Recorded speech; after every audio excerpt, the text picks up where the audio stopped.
Corruption का आरोप है। देखिए, ये तो कभी सुना ही नहीं गया कि किसी सरकार ने इस तरीके के इमरजेंसी टेंडर को अपनी पत्नी और अपने बेटे की भागीदारी वाली कंपनी को दे दिया हो।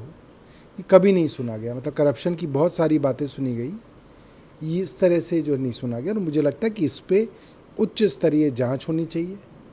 किसी हाई कोर्ट के सिटिंग जज की निगरानी के अंदर इस जांच को कराना चाहिए और इसके अंदर सच जो है सामने आना चाहिए। और बीजेपी को भी अपने इन मुख्यमंत्री के ऊपर तुरंत कार्रवाई करनी चाहिए।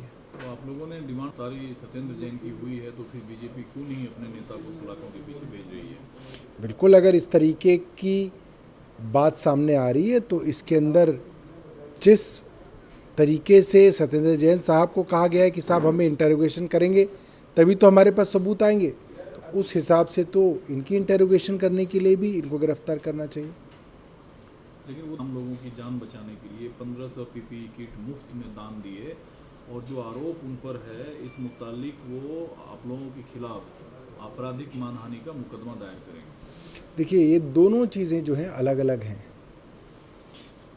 कोई आदमी कहीं पे कुछ दान करता है वो एक अलग मामला है, गलत तरीके से ज़्यादा रेट पे टेंडर मिलता है वो अलग बात है। तो इन दोनों बातों को आप मिला नहीं सकते। आप ये नहीं कह सकते कि किसी को गलत तरीके से अगर टेंडर मिला है, ज़्यादा रेट पर मिला है और वो कुछ चीज़ें दान कर रहा है तो ये चीज़ें बराबर हो जाती हैं, बराबर नहीं हो सकती। दूसरा सवाल सर ये झटका सीधे कांग्रेस पार्टी को दे रहे हैं। आपने पहले एक तरफा जीत हासिल करते हुए सत्ता से कांग्रेस को बाहर किया। आज बीजेपी में 5 कांग्रेस के नेता, जिसमें एक पूर्व मंत्री राजकुमार बिरका भी शामिल हो गए बीजेपी में।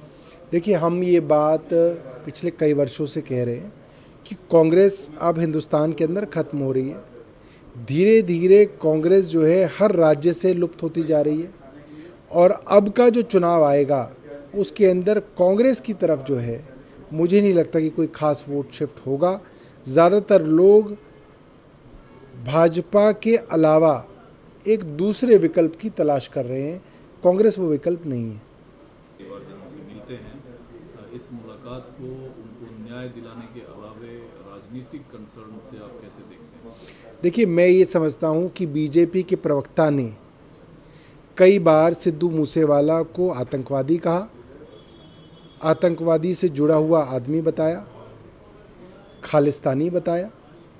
आज उसी पार्टी के गृह मंत्री उनके घर जाते हैं तो पहले मुझे ऐसा लगता है गृह मंत्री को ये बात साफ करनी चाहिए ताकि उनकी आत्मा को भी शांति मिले, जिनके विषय में इनकी पार्टी के लोग कई बातें कहती रही हैं और वो आज भी ट्वीट्स उपलब्ध हैं। वो ट्वीट्स के ऊपर भाजपा को अपनी स्थिति साफ करनी चाहिए। दूसरा सर, उस पर अगर गलत सामग्री कुछ है तो लोगों को बरगलाने का काम करता है। अब आईबी मिनिस्ट्री ने ट्विटर और यूट्यूब से कहा है कि जो आपत्तिजनक सामग्री आपके साइट्स पे है इसको आप हटाइए। मुझे लगता है कि सबसे ज़्यादा ट्विटर, व्हाट्सएप, फेसबुक का दुरुपयोग भाजपा आईटी सेल करता है, भाजपा से जुड़े हुए लोग करते हैं। अगर इसके दुरुपयोग को रोकना है तो सबसे पहले भाजपा को अपने अंदर झांकना पड़ेगा और इसके लिए सख्त कानून बनाने चाहिए कि कोई भी आदमी अगर झूठी अफवाह फैलाता है, दो संप्रदायों के बीच में, दो ग्रुप्स के बीच में, दो जातियों के बीच में तनाव पैदा करता है, नफरत पैदा करता है, तो उन पर सख्त कार्रवाई होनी चाहिए। अब कानपुर की कई बड़े नेता वहाँ थे। अब जांच में पुलिस ये देखने की कोशिश कर रही है कि इसमें पीएफआई कनेक्शन है। बार बार पीएफआई पर सवाल हम आपसे पूछते हैं। गिरफ्तारियां हो चुकी है 25 से ज़्यादा। जो लोग आरोपी हैं, दोषी होंगे, उनकी संपत्तियां जब्त की जाएगी और बुलडोजर फिर चलेगा। देखिए, हमारा ये मानना है कि पिछले 7-8 सालों में भाजपा द्वारा और भाजपा के समर्थकों द्वारा इतनी नफ़रत इस देश के अंदर फैलाई गई है, लोगों के मन में इतना गुस्सा भरा गया है कि कोई भी एक्सटर्नल एजेंसी, कोई भी देश का दुश्मन इस मौके का फ़ायदा उठा सकता है। आज भी समय है। मुझे लगता है कि भाजपा को अपनी नफ़रत फैलाने वाली जो मशीनरी है उसके बारे में एक बार सोचना चाहिए, क्योंकि उससे अंततः नुकसान जो है देश का होगा। हाईकोर्ट ने कहा कि इंटरोगेशन के दौरान सत्येंद्र जैन साहब को अलग से अपना पर्सनल वकील नहीं रखना होगा। साथ में कुछ कंसर्न ईडी का भी है, जो हाईकोर्ट में ईडी ने कहा। देखिए, पिछले एक हफ्ते से भाजपा के प्रवक्ता कह रहे थे कि सत्येंद्र जैन हवाला के लिए आरोपी बनाए गए हैं। उनकी नेता स्मृति ईरानी और आगे निकल गई और उन्होंने कहा कि वो आरोपी नहीं है, उन्होंने अपना जुर्म कबूल लिया है और हाईकोर्ट ने उनको दोषी मान लिया है। स्मृति ईरानी ये बोल रही थी। आज जो हाईकोर्ट के अंदर ईडी के वकीलों ने बात रखी, उसमें आज हाईकोर्ट ये कह रहा है कि साहब, आरोपी जो है वो अपने साथ अपना वकील रख सकता है, मगर सत्येंद्र जैन तो आरोपी है ही नहीं। अभी तक तो हमने उनको आरोपी बनाया ही नहीं, अभी तो वो सिर्फ एक संदिग्ध है। तो हम ये जानना चाहते हैं, अगर सत्येंद्र जैन आरोपी है ही नहीं तो इसका मतलब स्मृति ईरानी झूठ बोल रही हैं।